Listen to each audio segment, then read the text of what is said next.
Hi everyone, this is Vaidehi और आप सभी के बोर्ड एग्जाम्स ऑलमोस्ट आ ही गए हैं।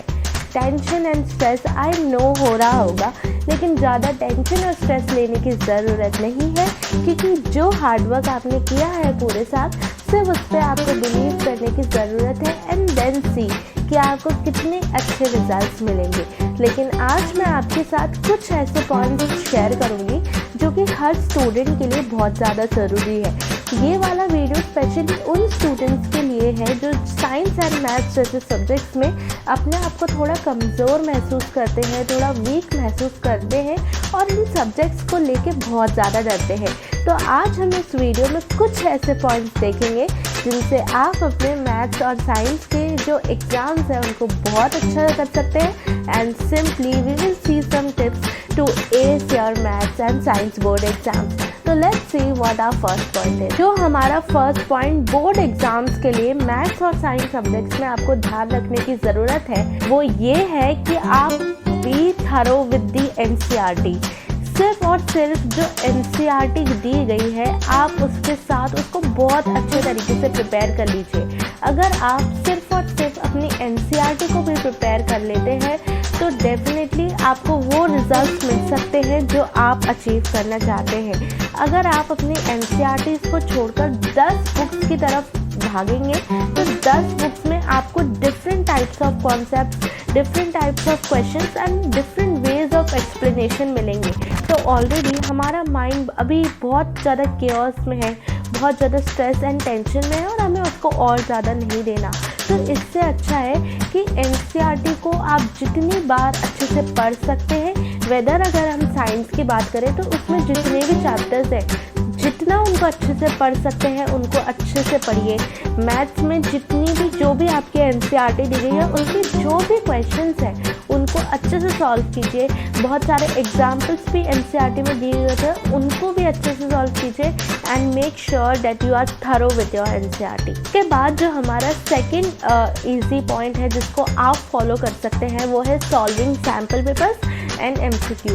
बोर्ड्स में एक बहुत सिंपल फंडा जो बहुत सारे स्टूडेंट्स को हेल्प करता है वो ये है कि आप 10 to 15 ईयर्स के बोर्ड के पेपर्स निकाल लीजिए एंड इनको सॉल्व कीजिए। जब आप इनको सॉल्व करेंगे तो आपको एक आइडिया लगेगा कि पेपर का पैटर्न क्या है, पेपर किस तरीके से पूछा जाता है, कितने लेंथी क्वेश्चंस होते हैं, किस तरह के क्वेश्चंस बेसिकली आते हैं। जब आप उनको सॉल्व कर लेंगे तो एग्ज़ाम से पहले आपको एक कॉन्फिडेंस मिल जाएगा और डेफिनेटली आपको अपने स्ट्रॉन्ग एंड वीक पॉइंट्स का भी पता लगेगा। जब आप अपने वीक पॉइंट्स उन पेपर को देख के पता लगा लेंगे तो डेफिनेटली आप अभी 1-2 महीना है तो आप उन पे काम कर सकते हैं और डेफिनेटली उन सारे टॉपिक्स को और अच्छे से प्रिपेयर कर सकते हैं जो आपके अच्छे से प्रिपेयर नहीं है। तो पेपर देख के आपको आइडिया लग जाएगा कि किस डायरेक्शन में और ज़्यादा मेहनत करने की ज़रूरत है। इसके बाद जो हमारा नेक्स्ट इजी पॉइंट है वो है रेगुलर प्रैक्टिस। मैथ्स में व्हाट वर्क्स इज़ प्रैक्टिस। जितना ज़्यादा आप पेपर से पहले प्रैक्टिस करेंगे वो उतना ही काम आएगा। तो आप मैथ्स के जितने क्वेश्चन सॉल्व कर सकते हैं उतने सॉल्व कीजिए। एनसीईआरटी में जितने एग्जाम्पल्स दे रखे हैं, जितने क्वेश्चंस दे रखे हैं उन सबको अच्छे से सॉल्व कीजिए। और आजकल हमारे पास इतने सोर्सेज अवेलेबल होते हैं कि हमें कहीं से भी बहुत सारे एमसीक्यूज कोई भी टॉपिक से रिलेटेड मिल जाते हैं। तो आप एक क्वेश्चन बैंक की बुक खरीद सकते हैं या फिर ऐसी बुक खरीद सकते हैं जिसमें बहुत सारे क्वेश्चन विद आंसर्स दिए गए हों। तो जितनी ज़्यादा प्रैक्टिस कर सकते हैं उतनी ज़्यादा प्रैक्टिस कीजिए। साइंस में भी यही चीज़ है, जितने ज़्यादा आप क्वेश्चंस को लिख सकते हैं। फिज़िक्स की अगर हम बात करें तो जितने ज़्यादा क्वेश्चंस को आप सॉल्व कर सकते हैं उन्हें सॉल्व करिए ताकि आपको उन सारे जो सब्जेक्ट्स जो आपके वीक हैं उसमें आपको थोड़ा सा कॉन्फिडेंस मिले। Maths and science subject basically एक कॉन्सेप्चुअल बेस्ड सब्जेक्ट्स होते हैं। तो इसमें जितने भी फॉर्मूलाज होते हैं, जितने भी कॉन्सेप्ट्स होते हैं, जितने भी डायग्राम्स होते हैं ये सब आपके टिप्स पे होने चाहिए। इसके लिए आप क्या कर सकते हैं, स्टिकी नोट्स का यूज़ कर सकते हैं। सिर्फ उन पे अपने फॉर्मूलाज जो हैं, अपने बेसिक इक्वेशंस जो हैं जो आपको you tend to forget them उनको आप लिख सकते हैं और उनको कहीं भी जहाँ पे भी आप आते जाते रहते हो वहाँ पे आप स्टिक कर सकते हैं। तो डेफिनेटली जब भी आपकी नज़र उन पर पड़ेगी तो वो ऑटोमेटिकली आपके माइंड में सेट हो जाएंगे।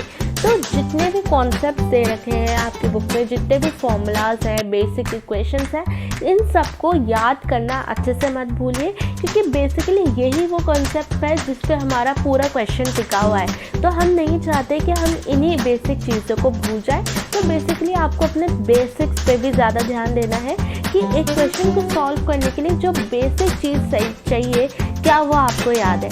तो आप बेसिक जो कॉन्सेप्ट्स हैं उनको इग्नोर मत करिए और उनको अच्छे से याद करके जाइए। इसके बाद जो नेक्स्ट पॉइंट आप ध्यान रख सकते हैं वो ये है, plan according to the weightage of the chapters. Already हमें पता होता है कि किस चैप्टर का कितना वेटेज है, चैप्टर का कितना वेटेज है आप उसके अकॉर्डिंग भी प्रिपेयर कर सकते हैं। जो चैप्टर बहुत ज़्यादा मार्क्स अक्वायर कर रहा है, बहुत ज़्यादा मार्क्स कंज्यूम कर रहा है, उस पर आप ज़्यादा से ज़्यादा ध्यान दे सकते हैं, उस पर आप ज़्यादा से ज़्यादा अपनी एनर्जी डाल सकते हैं, क्योंकि मोस्ट ऑफ द क्वेश्चंस उसी पार्ट में से आने वाले हैं। सेम चीज़ साइंस में भी है, ऑलरेडी एक मार्क्स का डिवीजन होता है कि किस पार्ट में से कितने ज़्यादा क्वेश्चंस आने वाले हैं। तो आप according to the weightage of the chapters आप अपनी प्रिपरेशन को प्लान कर सकते हैं। और इसके बाद जो हमारा लास्ट पॉइंट है वो ये है कि ये वाला जो टाइम है ये नई चीज़ों को याद करने का नहीं है, ज़्यादा से ज़्यादा रिविजन करने का है। मेक श्योर करने कि जो आपके क्वेश्चंस हैं उनके कॉन्सेप्ट्स आपको पता हो, आपको ज़्यादा चीज़ों को रटने की ज़रूरत नहीं है, क्योंकि अगर रटेंगे तो चीज़ें बहुत जल्दी भूल जाएंगी, लेकिन अगर चीज़ों को अंडरस्टैंड करेंगे तो वो लाइफ लॉन्ग आपके साथ चीज़ें रहेंगी। तो ऑलरेडी हमारे पास बहुत सारे सोर्सेज हैं, हमारे पास टीचर्स हैं, हमारे पास फ्रेंड्स हैं, हमारे पास इंटरनेट है।